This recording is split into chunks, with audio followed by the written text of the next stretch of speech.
All right, welcome back. This is another episode of Tactical Enlightenment's series on Bannerlord tactics. I'm going to have a few episodes that cover some of the more sort of basic part of pre-battle setup.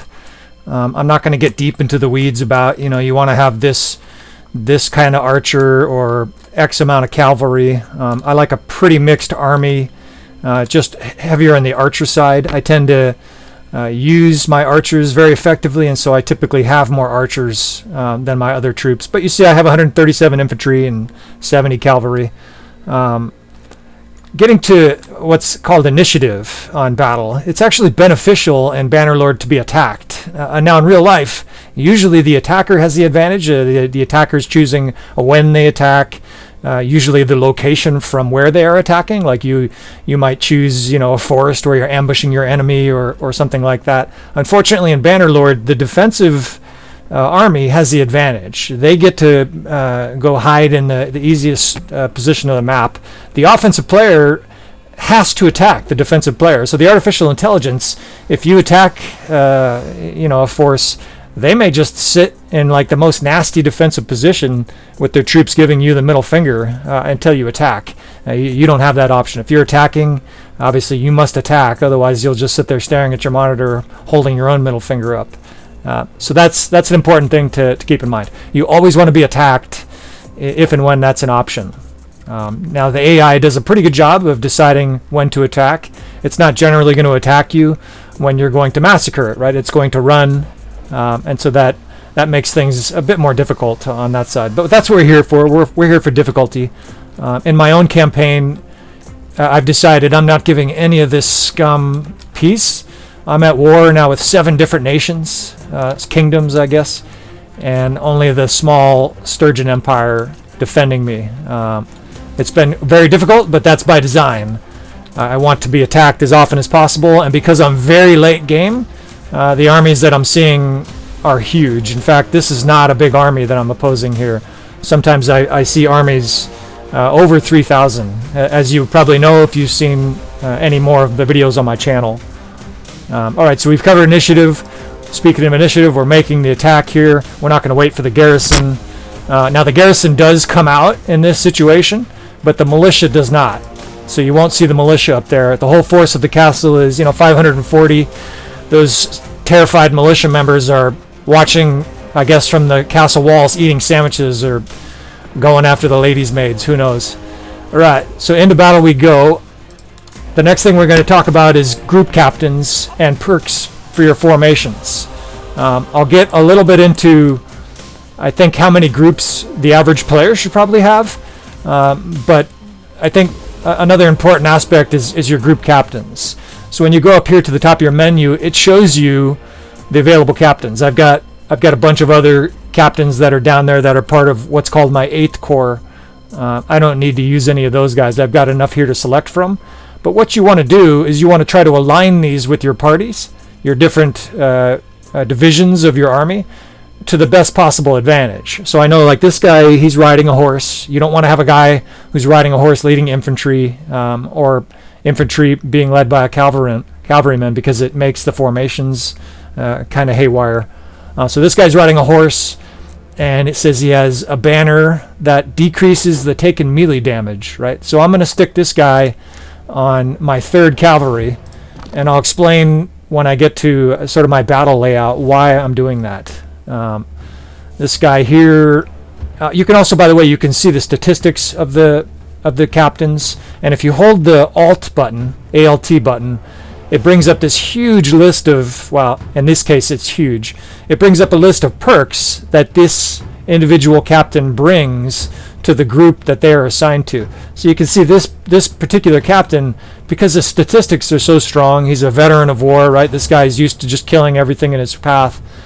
He gets all of these bonuses added to the group, the army group that he is leading, right? Now, I think when he dies or the banner is dropped, you lose those perks. So that's something to keep in mind. But with increased charge damage and all of these perks, we're going to stick this guy at the head of the 2nd Cavalry. My 2nd Cavalry is the movement cavalry. I have 2 different cavalry divisions. One of them actually typically plays a very defensive role. They'll be used for cavalry screening, Sometimes I use them to advance troops by moving them up in a big wall. Other times I'll use them to block certain areas and make it difficult for the enemy cavalry to get through. We'll talk more about that. The next guy here, this guy is one of my, I think he's actually an uncle of the current character I'm playing. This guy's a very old character, and as you can see, his stats are awesome. He's got, look, it's a whole page. This guy's got max stats in a lot of different things. But this guy, I think, is an archer, so we're going to put him with an archer division. I have 2 different archer divisions. It says he's mounted, so we're going to put him with our horse cavalry. There's not very many of them, only 3, but so be it. So some of these characters aren't really worth assigning as a captain. They've got a smaller list of perks, and in this case, this gal's got kind of minimal battle experience. So I'm gonna move on. Ditto with this guy, kind of not much. I mean, he's not a bad captain, but I just have better captains down the row. So I know this guy for sure is an archer captain. He's got really good stats. We'll stick him with an archer group, and again, his banner decreases range accuracy penalty, so I guess these guys are shooting even more accurately, and that affects this entire archer division of 100 plus guys. I actually made this guy an archer based on his name, Achir, I guess, but he sure sounds like an archer to me. So he's got, as you can see, he's got wicked crossbow skills, and we will stick him with the archer division. Again, he's got decreased taken range attack damage banner. So that's really valuable for your archers, because that means they almost have like this little magical shield, reducing how much damage they're taking from the opposing archers. And sometimes the game is played at range. Sometimes you'll have 2 or 3 minutes of a battle where the archers are the predominant figures on the battlefield. Another hero, some modestly good stats, decreased taken range damage. She's got a pretty good skill set, so I'm actually going to assign her to my 6th division. These are my skirmishers. I'll get into how I divide my groups in a minute. Just going through the rest of them here. Decreased taken melee damage. So she's mounted. Decreased taken melee damage of 15% is a really nice banner, but I have somebody else who I typically use for that spot. This gal, this is one of my faster, more athletic characters. She'll be leading the 8th Corps. Oops, there we go. And so what she's doing is she's providing increased troop movement speed of 30%.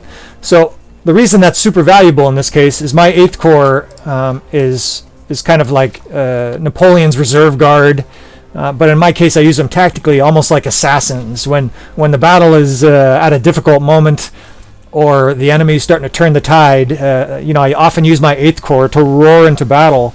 And because there's so many different lords, nobles, and high-ranking members in there, it can cause tremendous damage and reverse the momentum an enemy might be gaining in a battle.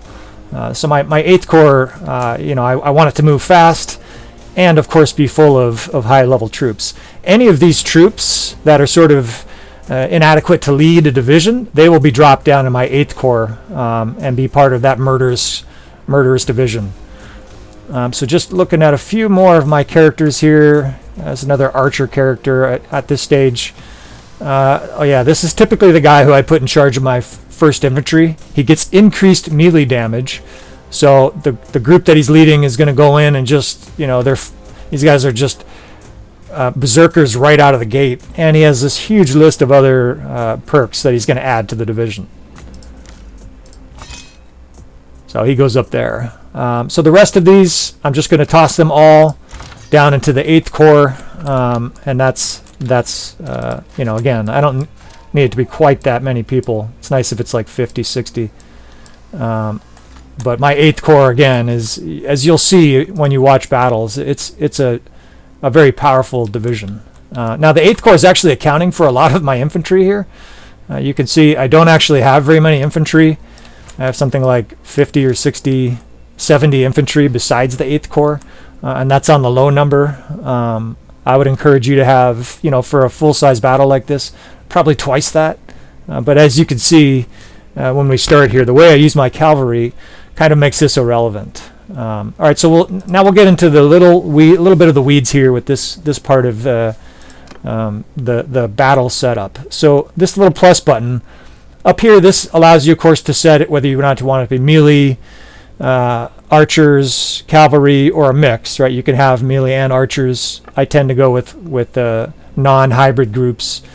So you also have this little plus button, and what you can do with this is this is the only access Bannerlord gives you to dividing your army groups into more specialized units. It's very vague, of course. Even if you give preference to pole arms here, there's a pretty good chance some of the guys in your other divisions will have pole arms. And I've never seen it where it sticks every single pole arm guy in here and not over there. So it's not the best tool, but it's what we have. So we're going to use it. Now my first division, I typically give pole arms, and I typically give armor, because these guys are going to be at the front line, right? I've got this beast of a warrior leading this group. Sometimes I'll also click this button, which just gives preference to troops at higher tiers, right? And what that does, of course, is it gives that unit a lot more of your max highest tier infantry. Keep in mind, if you do that, you will probably weaken one of your other divisions. Since we're on the topic of infantry, I'll close that box and go over to my skirmishers. So my skirmishers have this is my ranged group. I typically run my 6th division off to the right, sometimes directly in front or right next to my 8th Corps. The right flank is usually where I like to turn my enemy's flank. That's a military term where you're effectively closing in that side on the enemy. Of course, it's the enemy's left flank. And what we're trying to do with that is cause a situation where they're being pinched in on two sides. It's a classic military tactic. It's a sort of a basic level tactic. So I want these units to be skirmishers. So they need to have shields because they're going to be out in front taking arrow fire. And I want them to prioritize javelins because this group is actually not going to be charging into battle right away. They're going to be throwing axes and javelins and whatnot from a little bit of a distance, right? All right, so the next unit I'll talk about is my, let's see, cavalry. So I'll just open this just so you can see what I'm doing here. I want this unit, this is again, my movement division, the 2nd division of cavalry.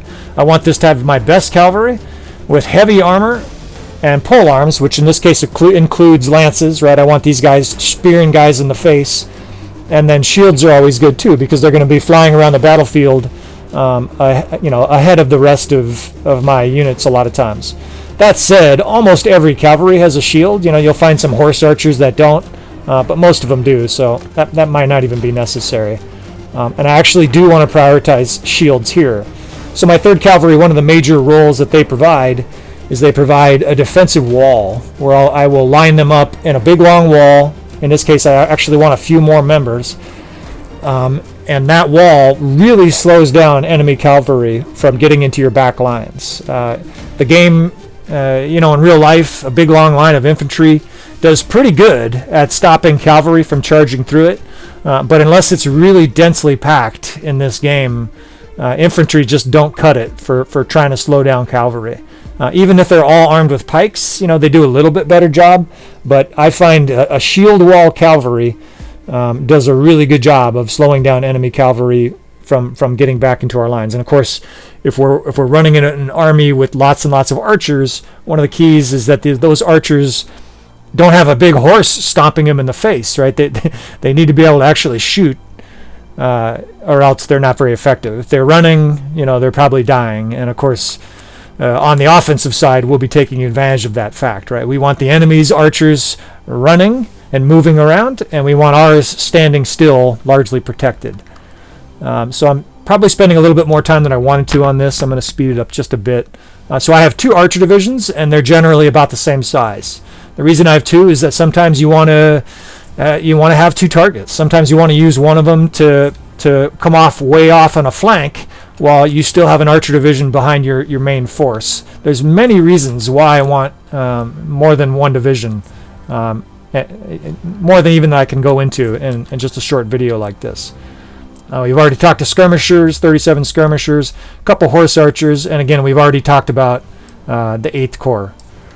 All right, so there's a couple other things I want to talk about pre-battle. One of them is called the span of control, and this is a term that was really studied and developed in the early 1900s by a member of the British military named Sir Ian Hamilton. And what he discovered from his battle studies is that commanders are not really able mentally to command more than a certain amount of units, right? If you're trying to command 20 or 25 people, you will for sure forget about what you told some of those people. Whereas if you have 2 people that you're telling them what to do, generally most people can handle that. And what his studies showed is that the average mind can handle about 5 army groups, or in this case subordinates. He's talking about the military, right? You have their overall general, which might be in charge of 5 lesser generals, and those 5 lesser generals might be in charge of 5 colonels each, etc., all the way down the military hierarchy. Well, this actually applies to Bannerlord, because if you start playing Bannerlord and you try to follow what I'm doing here and run out 8 different army groups, unless you're just naturally suited for this kind of game, or used to games with complex commands like this, you will be overwhelmed. You will, you'll send your cavalry off somewhere, and the next thing you know, they'll be all dead because you didn't pay attention to them and they got ambushed and bushwhacked by the enemy, right? So essentially the military rule of span of control recommends you have 3 to 7 army groups. 5 is kind of the average person. If you're handling more than 5, then you're probably highly caffeinated, got a bunch of Red Bull cans that are crumpled up in the trash, or maybe you're just a smart fella with a lot of experience at this kind of thing. So I would not try to emulate what I'm doing here with 8 army groups. A lot of people, even when they tell me they watch my videos, they say I have a hard time following all of it. When you start playing Bannerlord, start with 3 armies. I mean, there's a reason that the game starts you with infantry, archers, and cavalry. Besides the fact that they're different army types, that's because the developers are smart. They didn't want people starting the game and being totally overwhelmed by having, 8 army divisions. Most people would just be totally overwhelmed, throw their hands up in the air and stop playing, or even maybe get a refund. So start with 3. You can think of it like juggling as another analogy. Nobody starts with 8 balls, right? You want to start with 3, maybe even 2. And of course you can use the auto command at the beginning when you're just learning, but when you start to command your units, start with 3 and then steadily build in more. I actually remember a time where I was commanding 5 pretty confidently, and now it's pretty fluid for me with 8 divisions. So that's span of control. Alright, we're going to get the battle started here because I'm trying not to bore people to death as well. We usually spread our archers before. Our infantries are usually first on the right, or first on the left, 6th on the right. I can set my cavalry up here. Not too important because usually it gives you a little distance between the enemy. I also spread my 8th division as well. There are a lot of projectile units in that division. Alright, so right away I like to know where the enemy is. I almost always have everybody follow me because of course I'm flying ahead with the horse, but I don't want to just barrel right into the enemy, right? I want to set up my archers. So in this case I'm actually peeling back because I want to see what the enemy's going to do. Are they coming in aggressively? You don't want to just barrel your archers right over this hilltop, right into the big axes and pole arms of a bunch of angry Manabliatons, right? So they're actually approaching somewhat, which is odd, given that we have a big battle advantage. So we are going to start spreading our battlefield formation right here. So 4th archers there, 5th archers up on the hill. Incidentally, I've learned just from a couple videos that trying to command this many units and think about what I'm talking to people on YouTube is like adding to my span of control. I have to actually think about intelligent stuff to say so that I'm not just talking like an idiot, with no coherent, rational logic at all. So that's a complication I've learned is that recording on YouTube makes it even more difficult to command large battles. All right, so we're just skirmishing here. I've got my archers and infantry already set up.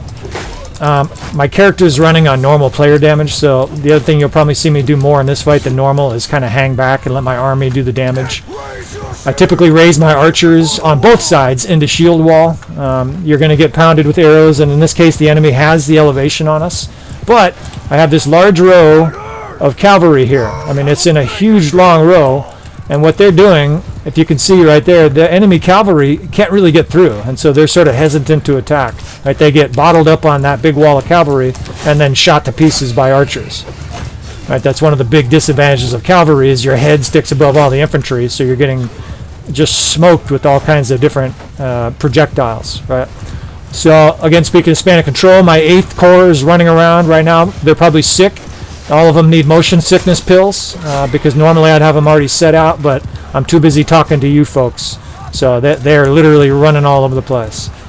Now in this case, I'm actually going to take the opportunity to use this as an opportunity to pull back. In a lot of games, people will call this kiting. We're going to leave our cavalry where it is, and we're going to pull our entire forces back. We're essentially pulling all of our troops away from where the enemy is. You know, we'll take some losses, but again, I talked earlier about how quickly a lot of my troops are moving. If you do this in time before the enemy reaches your lines, it's rather easy to pull the archer or pull the enemy where you want. Pull the archers, yeah. Thinking of 7 different things. You can pretty easily pull the enemy where you want without taking too severe losses. So another thing, you want to move your units. You want to take them out of shield wall. Even your cavalry moves much slower in shield wall than it does when it's in line formation. Right? And obviously, if it's a square or something like that, you for sure want to pull it out of that kind of formation, right? Again, I've forgotten my poor 8th Corps here, kind of following the enemy. We're still downhill, so we've actually lost a lot of the terrain advantage in this battle. You know, it's not at this stage. It's not a fatal setup, but this is hardly my most brilliant tactical field of battle here so far. I do have you know, my infantry in front of my archers, and most formations are at least roughly where I want them to be. Now the enemy's attacking very aggressively here. They must just want to get it over quickly because they're all about to die. Whatever the reason, you know, what I'm doing right now is my 2nd Cavalry is flying in to disrupt and slow them down. As that's happening, of course, the enemy's being pounded with projectiles. So I want their infantry to take longer before they get up to me. That way they're just being smoked with all kinds of projectiles. All right, you can see there's lots and lots of death spam from the enemy, right? As they begin to collapse, right, as their infantry pull up on our lines, I will pull the 3rd Cavalry out. I don't really want my cavalry fighting hand-to-hand at this stage, not yet anyways. Both infantry divisions attack simultaneously. Right now the enemy's softened up considerably. And then I typically fly in from behind with my fast axe and just chop the heads off of anybody who's not paying attention. Right? The 2nd Cavalry is still attacking. The enemy's having, you know, a lot of indigestion about their decision to attack at this stage. It's going very badly for them.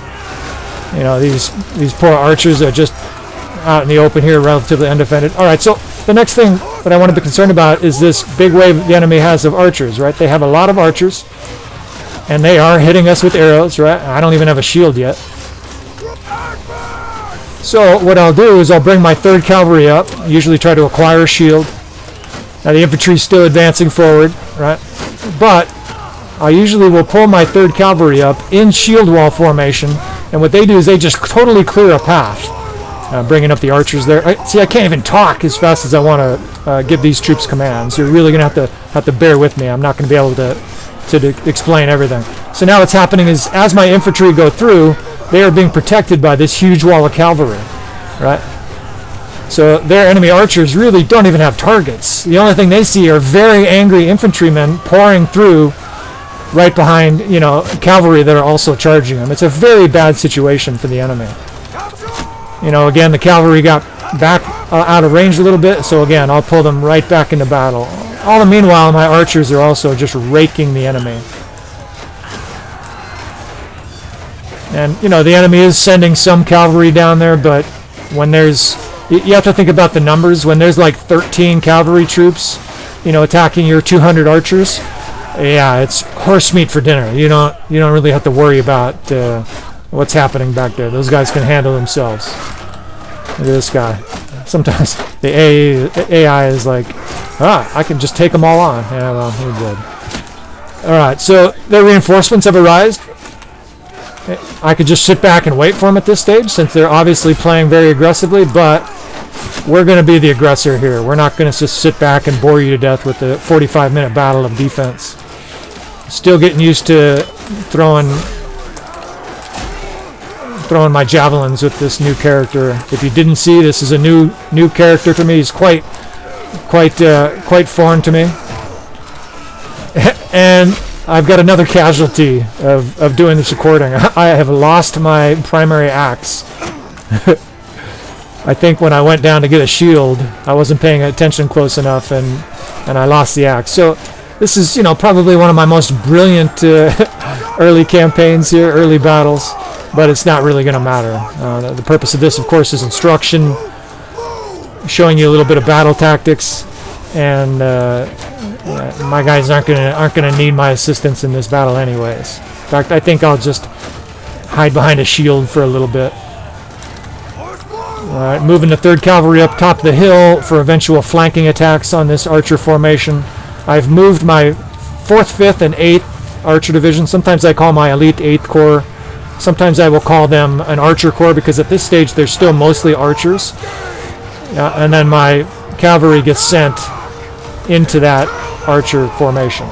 Right? I'll run a skein formation, but honestly, most of the time it does not matter.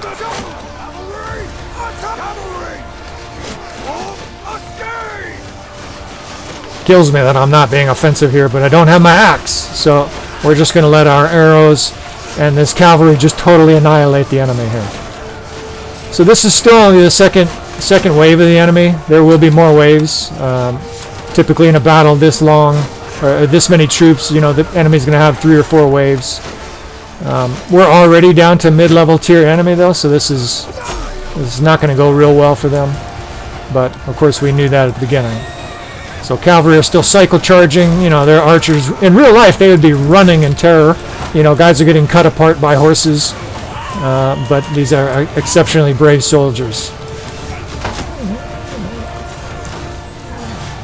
I do a lot of killing of my own troops with errant javelin throws, and I just consider it their fault, right? Like, it's clearly not going to be my fault. I never do this, but we're going to switch to melee. If you didn't know that, you can use your throwing weapons as a melee unit or as a throwing unit. You hit X or whatever the figure is, and now you're literally using that javelin or whatever, throwing axe, whatever it is, as a melee weapon.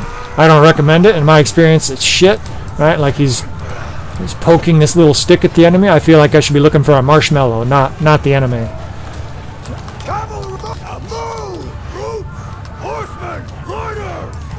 So something else is interesting that's happened in this battle. I have lost almost all of my infantry. Not paying very close attention, of course. A lot of them got killed. They were just on charge, effectively. So here, let's take this guy down. We can stab each other to death. Yeah, not my favorite. Again, where's my marshmallows? All right, switching back. Much better.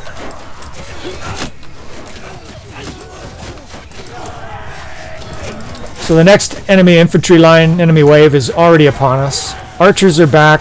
What I'm actually going to do is dismount my cavalry.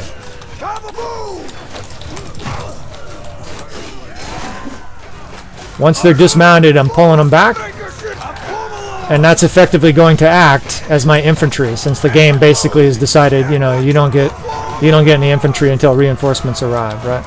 So it's not optimal where I have them located, right? They're being pursued actively by the enemy. I need a horse. That way we can do actual commanding from up high, right? So I've now pulled these units back. Again, I don't need to do any of this. This battle is over like an hour ago, like before it started. We're pulling our 8th Corps over. We're pulling our 2 infantry units back as well. The enemy's advancing on us, but by this stage it's like mid-tier troops, and they really don't have much chance. So infantry's now in shield wall with the rest. I will send them in. The 6th Corps attacks. The 8th Corps is up on the flank. They're ready to attack, and these cavalry pouring after me here, and all you want to do in this case is just drag them across.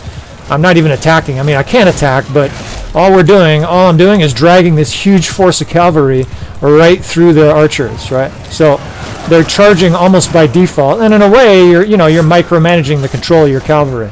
You want them to go up there, you just keep them on follow, and you drag them around, and again, the enemy's massacred. Cavalry together, form a wedge. In this case, we're probably down to, like, these are the peasants that are sewing their uniforms, for the enemy. So we're just going to barrel right into them with our cavalry. I'll probably get killed. I tend to get really overconfident in battles against really low-tier troops. And they still have a spear. They still have swords. They can still kill you. And you can see there's lots of them still. But again, this is just to demonstrate that at this stage, you can literally just drive your cavalry around, and it acts as a big lawnmower, just mowing through the troops. These poor sailors. These poor guys with like a bed sheet for armor. It's not going very well for them. The rest of my troops are following up, but in this case, again, it just shows you a very simplistic use of cavalry. Wherever I go, you can think about it like a big kite coming behind me. There's this big line of offensive cavalry, right? And that cavalry goes where you go. It kind of follows you in a wide arch, right? So this big mass of troops, right? Everybody's standing up having a good time. The next thing you know, they're all taking dirt naps because they just got trampled by 300, 200 cavalry, right? This is, in real life, heavy cavalry just tore people's bodies to shreds. Not a pretty sight.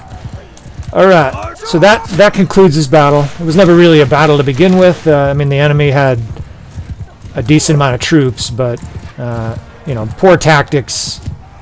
Guys running around in pajamas, against my elite corps. This is, if you're a student of history, this is a little bit like when Napoleon tore through Spain in his Spanish campaign of the Napoleonic Wars. It was basically a bunch of disorganized peasant Mexican or Spanish soldiers totally annihilated by Napoleon's elite Grand Armée. This is very much like a reenactment of that. All right. Well, hopefully I've shown the new player lots of new things, and even the more advanced player, at least maybe they learned a few things from this. I will definitely be producing videos with advanced tactics, where hopefully I can show almost any player some new tactics. A longtime student of war, and I have two colleagues. One of them is actually a professor's assistant at a local college. We discuss military tactics and talk about specific battles.